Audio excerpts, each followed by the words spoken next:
प्रकार का डाउट हो तो पूछ ले, नहीं तो मैं अपना बोलूं। पहले आप लोग डाउट अपना पूछ लियो उसी विषय में।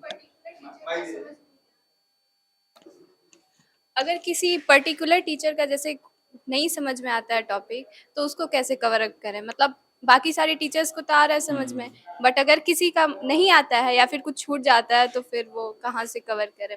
अब जैसे यही चीज है, आपको हर जगह 100% परफेक्शन नहीं मिलेगा। कुछ टीचर देखिए, कोई भी अच्छा या बुरा नहीं होता, टीचर सभी चाहते हैं कि स्टूडेंट्स का भला हो।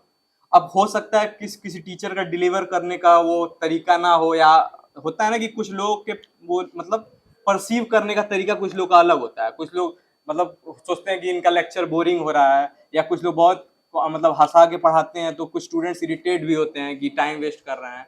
जो होता है ना कि सब, और कुछ लोग एंजॉय भी करते हैं उसी में पढ़ते हैं। तो सबसे पहले तो टीचर्स से अगर कोई कंप्लेन रहे तो सीधे टीचर को ही रिस्पेक्टफुली आप जाके बोलिए कि सर आप ये चीज जो पढ़ाए हैं वो मुझे नहीं समझ में आ रहा है। तो इससे ये होता है ना कि चार लोगों के कान में एक ही बात डालने से कोई फायदा नहीं है, क्योंकि सॉल्यूशन वही देना है।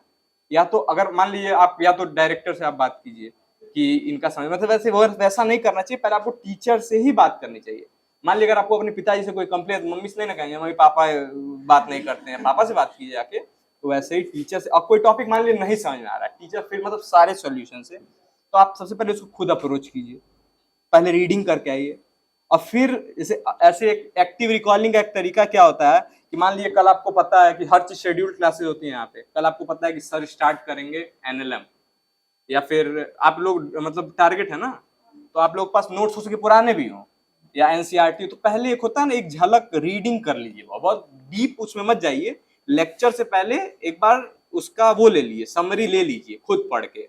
जब आप क्लास में जाएंगे ना, और फिर टीचर जब वो टॉपिक डिस्कस करेगा, तो एक होता है ना आपको यूरेका मोमेंट आएगा, अच्छा ये सर वो बता रहे हैं, ये तो मैं कल ही देख के आया था, होता है ना। तो जो चीज आपको लगे कि आपको डिस्कवरी कर दी है, एक होगा ना कि मोमेंट ऑफ वो हो जाएगा, तो उससे बहुत अच्छा लगता है।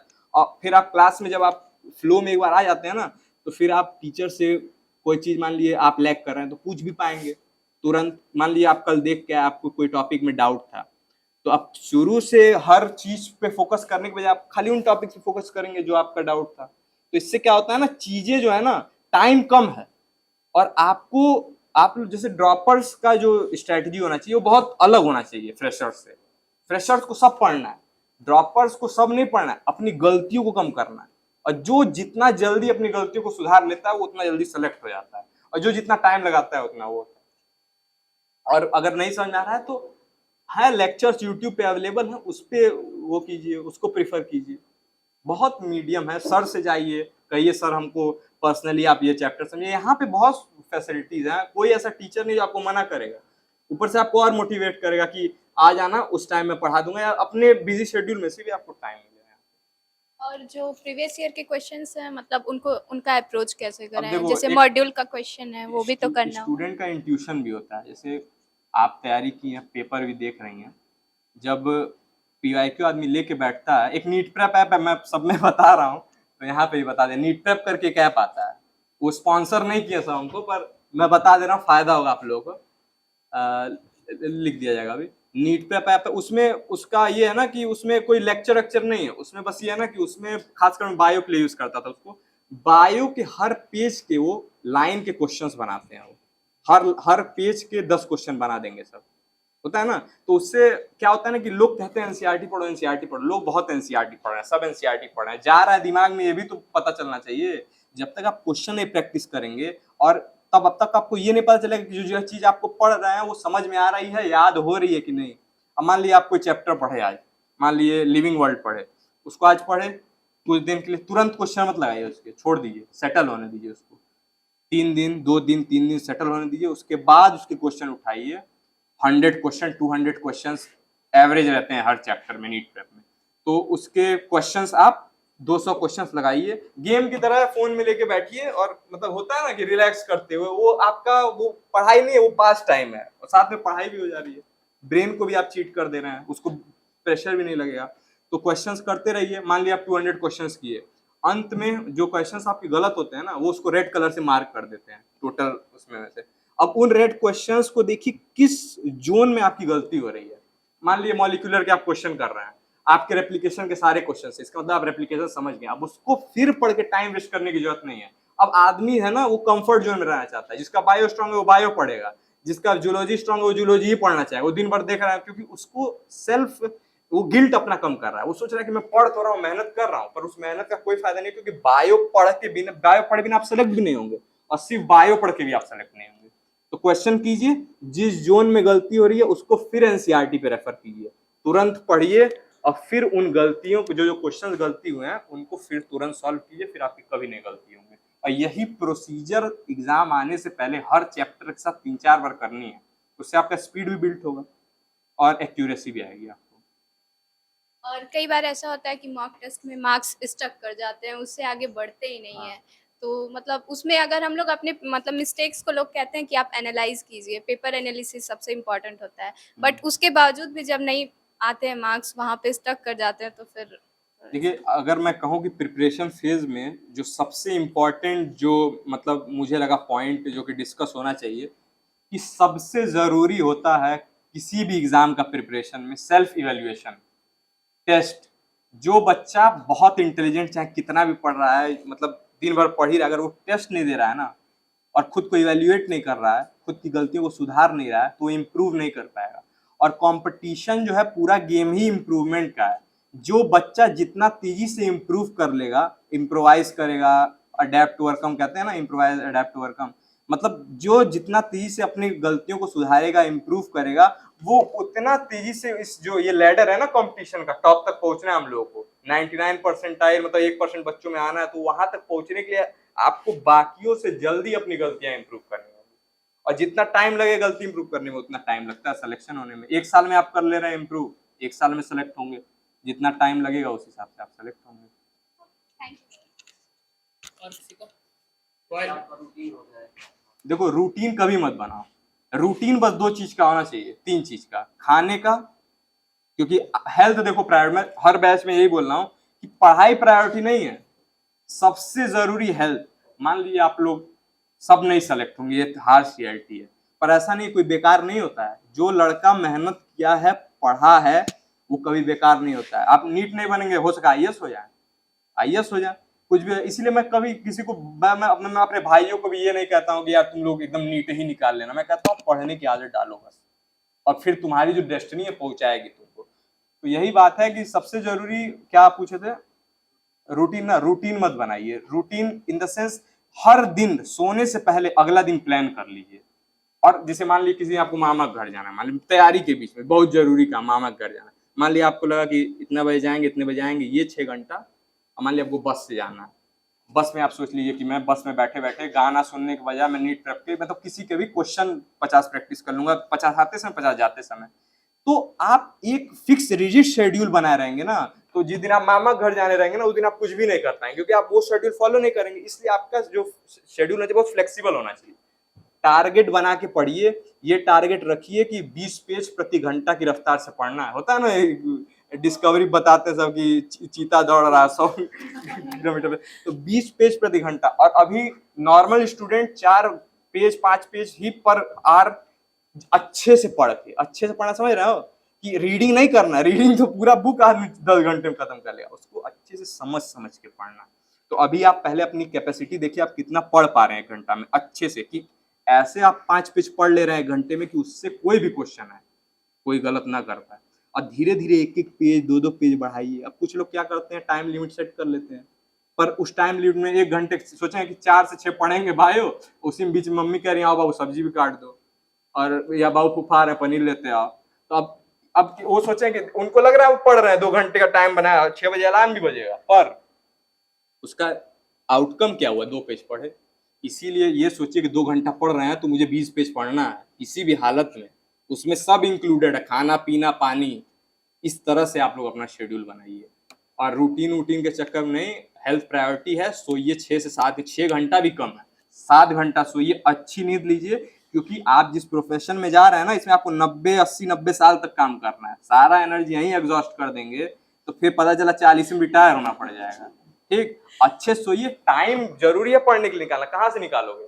फोन जो यूज कर रहे हैं हम लोग, सब कोई करता है, मैं भी कर रहा था, ऐसी कोई बात नहीं, आप लोगों ने बोलो, मैं खुद ही कर रहा था। तो टाइम उसमें से निकालिए, 1 घंटा अगर फ़ोन यूज़ कर रहे हैं तो अपना जैसे चेक करते रहिए, उसमें दिखाता है ना फ़ोन में कि यूसेज कितना है, उसको परमानेंट देखते रहिए और उसको मान लीजिए 15 मिनट कम कीजिए, आधा घंटा कम कीजिए, 15 मिनट तक लेते आइए, 45 मिनट यहाँ बचा है। मान लीजिए अपने घर जा रहे हैं, आप दोस्त से बतियाते हुए जा रहे हैं फर्जी चीज़, तो उससे बढ़िया थोड़ा स्पीड अप कीजिए अपनी जर्नी को, 15 मिनट वहाँ बचाइए।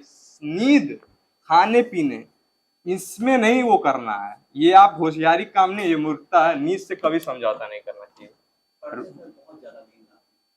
हाँ तो पढ़ते हैं, हाँ ये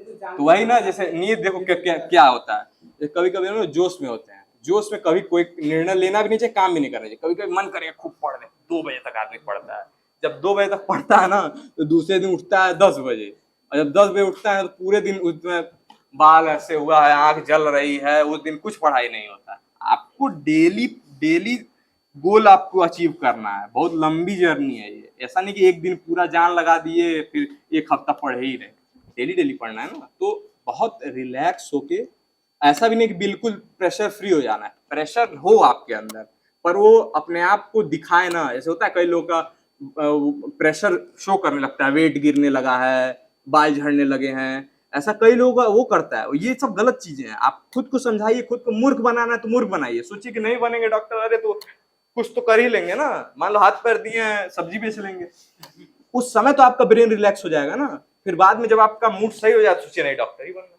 तो इस तरह से अपने आप को वो करते रहिए। ऑर्गेनिक देखो पूरा एनसीईआरटी एक एक देखो, ऑर्गेनिक में 3 चीज ही पूछ रहा है इस समय। एक तो टेम्परेचर बेस्ड क्वेश्चंस रहते हैं, डिटेलिंग स्मॉल, टेम्परेचर, कैटलिस्ट, ये सब पूछेगा, रिएक्शन से ही आर के आसपास घूम रहा है, इस बार तो पूरा रिएक्शन थ्योरी था ही नहीं इस बार ऑर्गेनिक में। रिएक्शन हो गया, इंटरमीडिएट्स हो गए, टेम्परेचर बेस्ड क्वेश्चंस हो गए, और कुछ कुछ जो होता है ना कि कंपाउंड्स के नाम हो गए, जैसे छोटे छोटे, अब एग्जाम्पल, उसमें भी एग्जाम्पल्स बहुत दिए, इंटेक्स क्वेश्चन से क्वेश्चंस आ गए थे इस बार, इंटेक्स क्वेश्चन, ये तीनों सब्जेक्ट के लिए है, बायो में तो है नहीं ऐसा इंटेक्स क्वेश्चन, बायो में एग्जाम्पलर पर आप लोग देख लीजिएगा, एग्जाम्पलर, उसका कोई एग्जाम्पलर नहीं पड़ता है। फिजिक्स और केमिस्ट्री में बैक एक्सरसाइजेस तो दोनों के, खासकर फिजिकल केमिस्ट्री में बैक एक्सरसाइजेस कम से कम 10-20 बार कर जाइए, आना उसी में से है। और एक होता है ना कि एक क्या होता है, मतलब एक एक स्टेप होता है किसी प्रक्रिया को खत्म करने के लिए, ये नहीं होता है कि मान लीजिए पैसा मेरे पास बहुत आ गया तो मैं क्या करूंगा, पहले घर खरीदूंगा, फिर गाड़ी खरीदूंगा, फिर स्विमिंग पूल बनवा लूंगा उसमें। अब ऐसा तो है नहीं पहले स्विमिंग पूल बनाऊंगा, गाड़ी खरीदूंगा, फिर घर बनाऊंगा। तो सबसे पहले आप लोग एनसीईआरटी उठाइए, एग्जाम्पल्स जो दिए हैं ना, मैं गारंटी कर देता हूं, मैं 2 साल से देख रहा हूँ, 3 साल से एग्जाम्पल से ही क्वेश्चन दे ही रहे हैं सब, जो सॉल्व एग्जाम्पल है उसके, इंटेक्स्ट भी क्वेश्चन छोड़िए, बैकसाइज भी छोड़िए, 20 क्वेश्चन दोनों में, बायो में और केमिस्ट्री। इसीलिए ना फ्रेशर बच्चे कई कई जगह क्यों सेलेक्ट हो जा रहे हैं, जो होशियार है, होशियार समझ रहे हो, बहुत पढ़ने वाले नहीं है पर होशियार है, होशियार समझ, एक शॉर्टकट, जैसे होता है ना कि 10 का सब्जी खरीद के 20 में बेच दे, 20 में बेच देने वाले, उस टाइप के लड़के, उस टाइप के लड़के सेलेक्ट होना, उनका ये नहीं है कि ये अच्छा लग रहा है तो ये पढ़ेंगे, उनको ये सेलेक्ट होना है, एग्जाम्पल आ रहा है, यही सारे एग्जाम्पल हम रट जाएंगे। तो इस तरह से जो आ रही है चीजें वो एग्जाम, अब देखो मैंडेटरी चीजें, एग्जाम्पल सबसे पहले, उसके बाद इंटेक्स्ट क्वेश्चन, उसके बाद एग्जाम्पलर, खासकर एमसीक्यू और असर्शन रीजन, उसके बाद बैक एक्सरसाइजेस, ये ऑर्डर होना चाहिए पढ़ने का। और एनसीईआरटी की एक एक लाइन इंपॉर्टेंट है, उसको तो रीड करना ही करना है बस। इससे जब तुम राहत पा जाओ तब तुम बाकी पीवाईक्यू ये सब, वो सब प्रैक्टिस बेकार नहीं जाती, तुम्हारी स्पीड ही बढ़ाएगी बस। फिजिकल सब देखो, इस बार का पेपर देखो, आखिर डेल्टा जी बराबर एनएफई आया था ना, वो सीधे एग्जाम्पल के नीचे का पैराग्राफ का क्वेश्चन था, सब फिजिक्स में जब आ गया, सोचो फिजिक्स के चैप्टर फर्स्ट का थ्योरी आ गया, मेरा वही क्वेश्चन गलती हो गया, क्यों, क्योंकि फिजिक्स में अंतिम में एनसीईआरटी उठाया और पीछे से पढ़ना स्टार्ट किया, मुझे लगा 12th का ज्यादा इंपॉर्टेंट है, जबकि ऐसा नहीं है, अब कहीं से भी कुछ ही पूछ दे रहे हैं सर। फिजिक्स में भी बुक्स पढ़ना है, सब तीनों जितनी एनसीईआरटी है सब बहुत इंपॉर्टेंट, कोई वो ने कब क्या पूछ दे सब कोई भरोसा नहीं है। पता चला कुछ ही डायग्राम का, हम तो ये तक हो गया था, हम लोग के टेस्ट में पिछले साल पता ना टेस्ट दिए थे, एक डायग्राम दिया स्ट्रेटजी फूड इनहेंसमेंट में, उसमें क्रॉप वाला डायग्राम दिया, उसके डायग्राम के अंदर एक पोल बना, उस पर IBF6 करके कुछ लिखा हुआ, वो पूछ दिया सर, इतनी डिटेलिंग हो गई है। तो यही चीज है डिटेलिंग, क्योंकि देखिए 22 लाख लड़के 23, अगले साल 24 लाख बच्चे देंगे लमसम, अब कितना लेना है उन सबको, टॉप 1% लेना है। और ये सर्कुलर है कि पेपर हार्ड आपको नहीं बनाना है, क्योंकि आप पेपर हार्ड बनाएंगे ड्रॉपरों का फायदा है, जो 12th का फ्रेशर लड़का वो तो कहाँ ज्यादा पड़ा है, तो पेपर आसान भी बनाना है और बच्चों को बाहर भी करना है, तो कैसे करेंगे? आसान ट्रिकी बनाइए, जिसका फोकस अच्छा नहीं है वो कितना भी पढ़ाई गलत कर देगा। फिजिक्स के न्यूमेरिकल फिजिक्स के न्यूमेरिकल में वही चीज है, बहुत तगड़े न्यूमेरिकल्स लगाने की जरूरत नहीं है, फॉर्मूले आपके दिमाग में होने चाहिए। एग्जाम्पल फिजिक्स का बोला ना, फिजिक्स के एग्जाम्पल्स रटे होने चाहिए, इतने बार कर लो, एग्जाम्पलर का प्रैक्टिस करो। फिर ये इंटेक्स्ट क्वेश्चन तो इसमें होते नहीं है, वैसे बैक एक्सरसाइजेस कर लो, उतना सफिशियंट है। फिर टाइम मिले तो पीवाईक्यू, अब जैसे आप लोग पास होगा पीआईक्यू सर कहते हैं, वो भी बहुत जरूरी है, पर पीवाईक्यू को करने का एक तरीका होता है, आदमी का एक इंट्यूशन होता है, तैयारी करने वाला लड़का जो सीरियस है वो क्वेश्चन देख के बता देगा कि ये आ सकता है कि नहीं। अब मान लो आप तुमको मैं जेई एडवांस का क्वेश्चन नीट के पेपर में डाल दूं, तुम कहोगे नहीं कि ये जेई एडवांस का हार्ड है, इतना बड़ा क्वेश्चन 1 मिनट में कैसे कोई कर लेगा? तो 1 मिनट में जो क्वेश्चंस हो जाएं इस लेवल के हों, उन्हीं क्वेश्चंस की प्रैक्टिस भी करनी है। और एक और तरीका है, मान लो तुम एक फॉर्मूला लिए, मान लो तुम VRMS लेके बैठे, ये रूट मीन स्क्वायर वेलोसिटी, उसका फॉर्मूला याद किए, याद नहीं करना है, लेके रटना नहीं है, उसको लिए, उससे रिलेटेड नीट के सारे क्वेश्चन कर लिए, उससे रिलेटेड जेई मेन के सारे क्वेश्चन कर लिए, उससे रिलेटेड एडवांस में वो क्वेश्चन करने जो 1 लाइनर है, जिसे तुरंत आंसर जिसका है, क्योंकि वही रिपीट भी होता है, हार्ड क्वेश्चन नहीं है। बाकी लोग भी हैं, अपना पूछ लीजिए। लो आप बोलिए